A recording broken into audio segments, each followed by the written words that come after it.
I figured I'd go over some of the sample papers just so you can see what I'm looking for when I leave comments on your own papers. And I'm going to give you an assignment today, and that's to write an abstract. So, what you'll notice in the sample papers that I put in Schoology is that the papers with abstracts scored higher. They were fours and fives. And I think this is a very good thing to do because it sets up for the reader what an outline of what you will be talking about. And it's good for you to do as well because it's going to help you to formulate and keep in mind what your purpose is and your hypothesis and you kind of summarizing your methods, your results, and your conclusions. Okay? So this paper was from last year. You can see the title up top. A good title tells you exactly what the variables are and what the whole entire study is about. So the relationship between state gun legislation strength and school shooting frequency. You should also include your final word count right up here. That does not include the bibliography. So if you're going to do a word count check, make sure you only check through the bibliography, just through the discussion at the end. Okay. So a word count is good to do. And you'll notice that there's a couple of different ways to do an abstract. I think this is one of the better ways to do it, where you highlight the different parts. So you put the purpose with increasing visibility of school shootings and subsequent calls for more intensive firearm regulation. This study investigates the correlation between state gun law strength and school shooting frequency. Hypothesis. States with more restrictive firearm policies will have less incidents of school shootings. And here's a summary of the methods, which is really great. So I'm not going to read through this. You can do this on your own when you pull up the sample papers. But these are her overall methods and what she did at the time. And here was the results. So she had a different correlation style than you all did. She wasn't really dealing with human subjects. But she listed exactly what happened. So when you're writing results sections, that's what you're reporting. You're reporting what the correlations were, and then the conclusion based on your data from the results. So the conclusion is simple: states with more restrictive firearm policies associated with less incidents of school shootings. More restrictive firearm policies predict less frequent school shooting incidents, and that's what she found.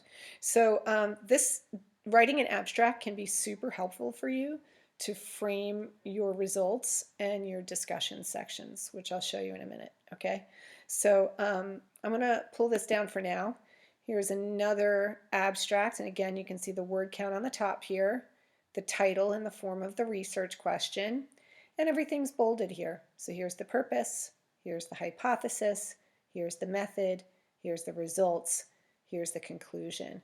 And so this one might be a little bit easier for you to understand. There's not such heavy statistics involved in it. I love how he took the conclusion. Here, there's a correlation between players' anthropometric characteristics and their position, meaning that this can be used to help coaches and players improve on their tactics and training.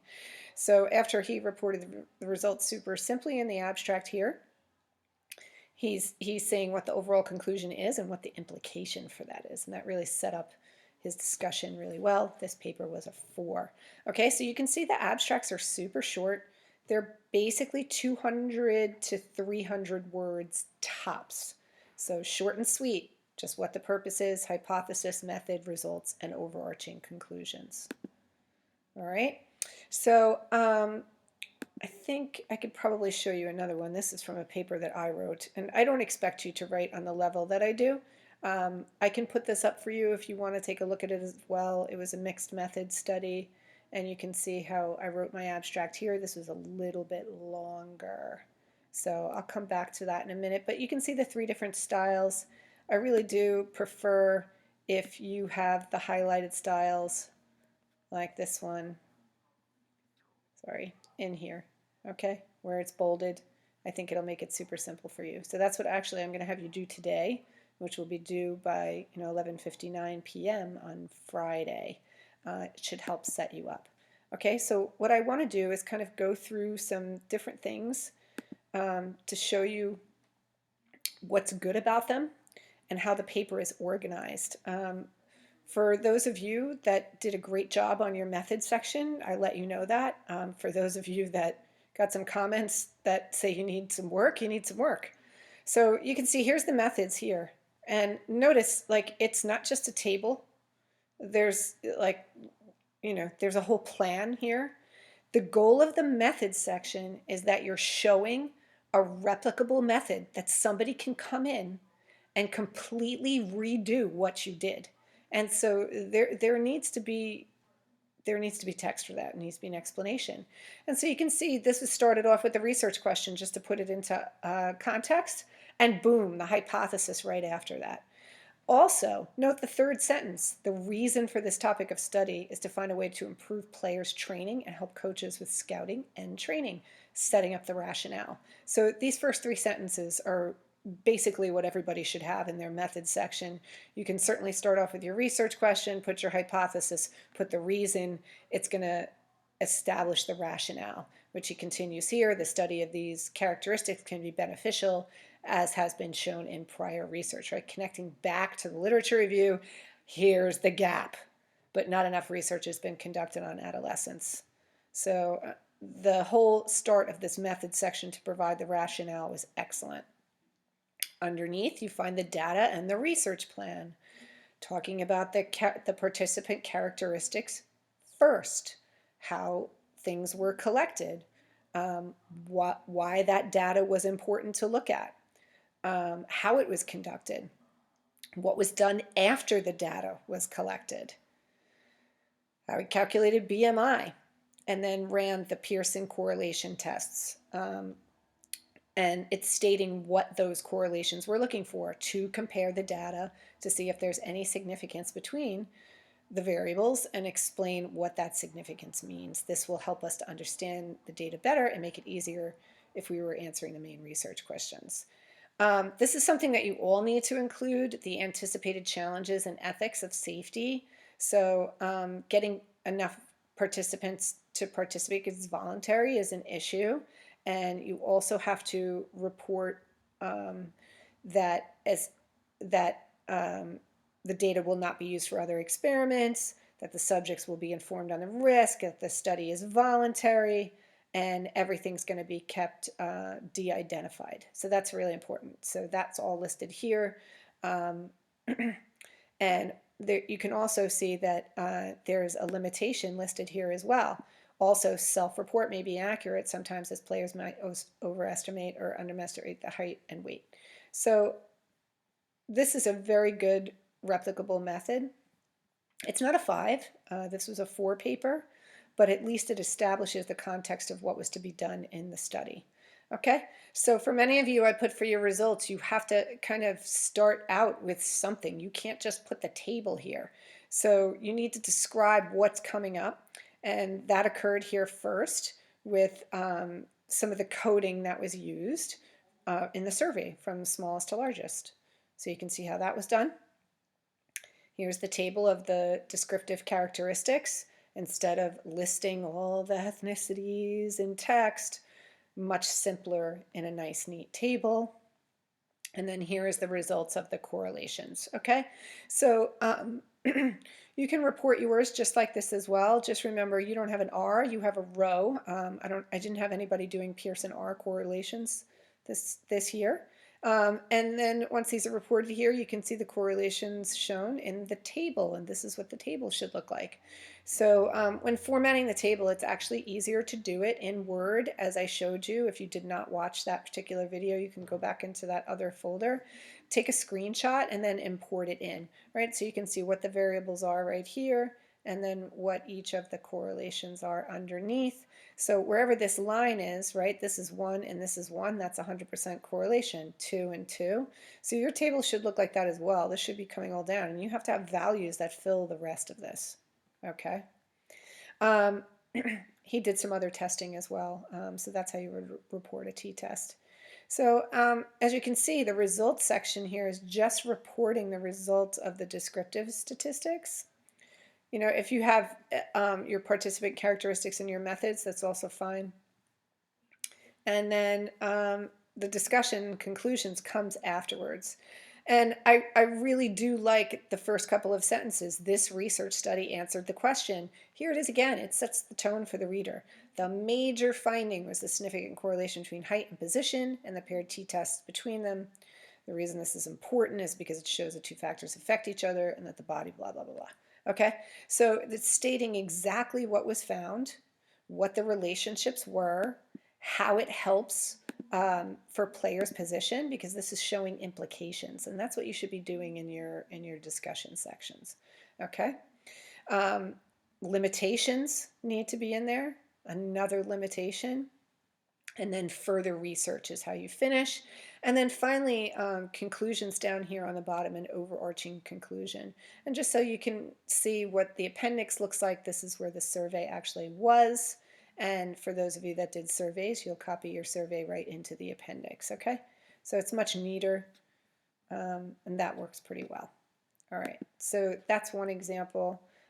This example I liked. This is a 3 paper, and part of the reason is you can see all the formatting's off here. Here's the methods. It's okay. Lots of spelling errors. You know, you shouldn't have any spelling errors. So this is somebody that did this very last minute. But again, starting off with the research question and what the hypothesis is, and it's important to understand this. And so here's the rationale.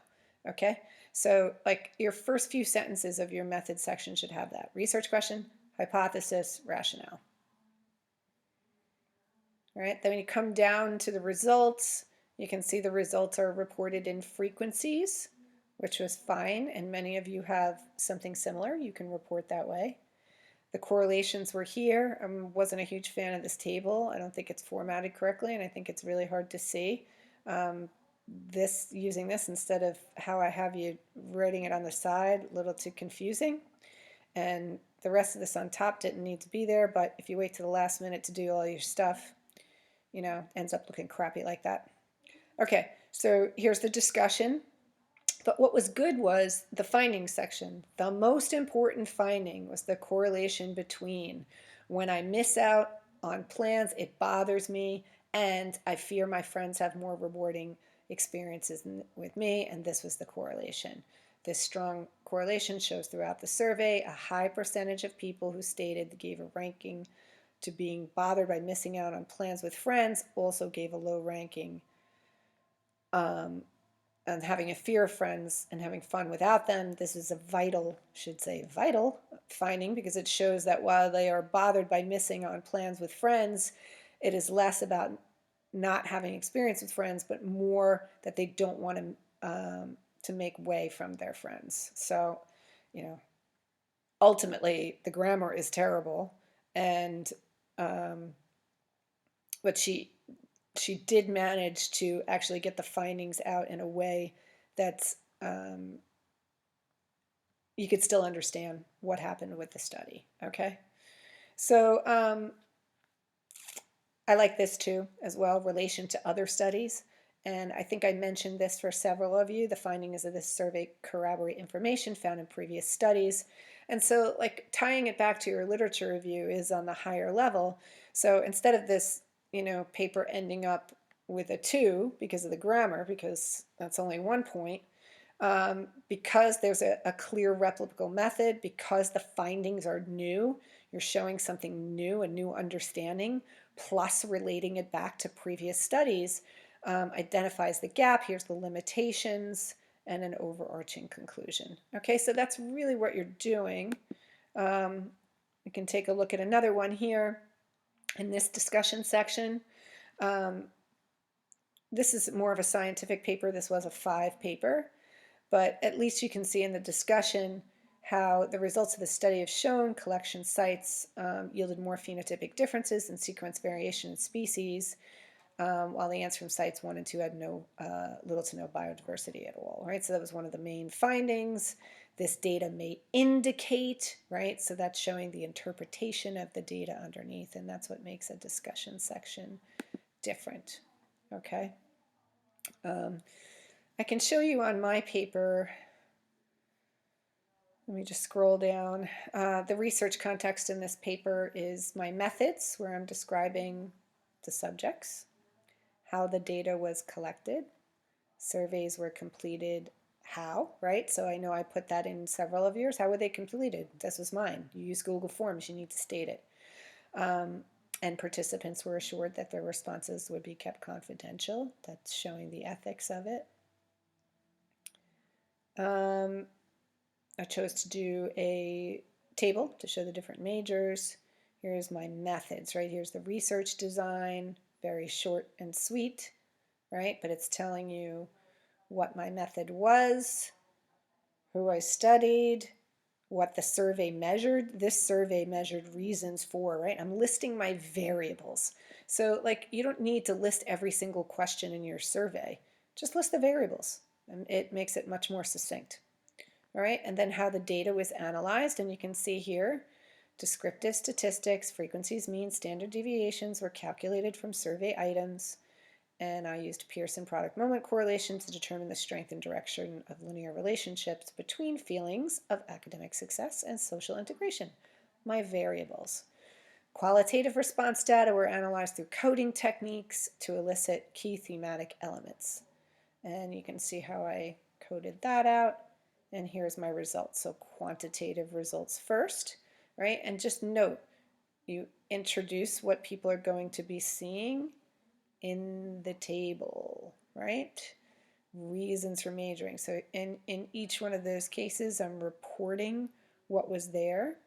And you can see how I did that. So this was taken directly out of a survey. The primary reason for choice of major reported by 78% of first-year female students engaged in the WISE program was that they were good at math or science, right? So I italicized what was in the survey there. The second most reported reason, so some of you can do that as well with your frequencies, and introducing another table. Okay, these are some of my other variables that are under here. So qualitative findings, for those that are going to include some quotes, whatever the theme represents, you kind of introduce that theme for whatever your variable is, and then you state evidence for that. Here's the quote, it's right here, so you kind of indent it and you put it in, and then you explain what that means. You can add another quote. So that's very good to do if you have some of those short response answers, because qualitative data actually lends a lot of evidence to support or refute your hypothesis based on what people say. Okay? So for me, my discussions and conclusions were here, right? And the whole goal of this is to just take the variables and your findings and answer your research questions succinctly, all right? Just keep in mind, you're not writing a conclusion like you would for a lab report, all right? So if you do want a copy of this, just let me know and I'll upload it. And let me see, I did want to show you one more intro lit review because this is a very good paper. Scroll down, here's the methods section, and this is also in your sample papers, okay? So talking about what was used, where the data was sourced from. She didn't do a survey. Explaining how she ranked everything so somebody could actually redo it. And then here's the results section, right? And so again, just starting out with what she's actually investigating in order to investigate the correlation between state gun law strength and school shooting frequency, right? Those are her major variables. She set it up this way. Introduce the table. So here's the descriptive statistics. Again, introducing what you're looking at in the correlation tables, right? And showing the results of the Pearson correlation. She also did a regression model, a little more data-centric, right? But I do think it's a good idea for you to kind of look through these discussions and model what's being done here, but just with your own data, okay?